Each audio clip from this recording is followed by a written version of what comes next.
దళితులకు 3 ఎకరాల భూమి అన్నారు, ఒక్కరికి ఇవ్వలేదు. ఇంటింటికి ఉద్యోగం అన్నారు, అసలు ఉద్యోగాలు ఫిలప్ చేయలేదు. 30,000 నోటిఫికేషన్లు ఇచ్చామని చెప్తున్నాం మన కేటీఆర్ గారు. నోటిఫికేషన్ కాదండి, 4.5 సంవత్సరాల్లో ఎన్ని ఫిలప్ చేసిందో చెప్పమంటున్నాం. మొన్న మా రాహుల్ గాంధీ గారు వచ్చిపోయిన తర్వాత, మా అధ్యక్షుడు వచ్చిపోయిన తర్వాత కేటీఆర్ గారు మాట్లాడుతూ 30,000 ఉద్యోగాలకి ఆర్థిక శాఖ సిఫార్సు చేసింది, యాక్సెప్ట్ చేసింది అని చెప్తా ఉన్నాడు.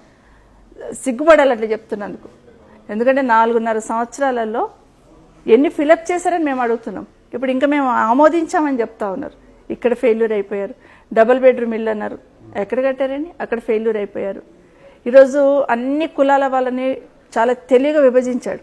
కుల సంఘాలను తీసుకొచ్చి యాదవులకు ఒక సంఘం బిల్డింగ్ ఇస్తాను 2 ఎకరాలు ఇస్తాను, క్రైస్తవులకు బిల్డింగ్ ఇస్తాను 2 ఎకరాలు, గుజరాతీలకు బిల్డింగ్ ఇస్తాను 2 ఎకరాలు ఇస్తాను, దళితులకు గిరిజనులకు అందరికీ 2 ఎకరాలు ఇస్తాను, బిల్డింగ్స్ కట్టిస్తాను హైదరాబాద్లో అన్నారు.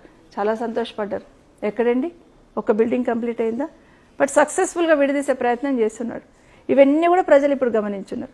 ఈరోజు మేము అడుగుతున్నాము, మాకు సమాధానం చెప్పక్కర్లే, కానీ ప్రజలకు సమాధానం చెప్పాలి.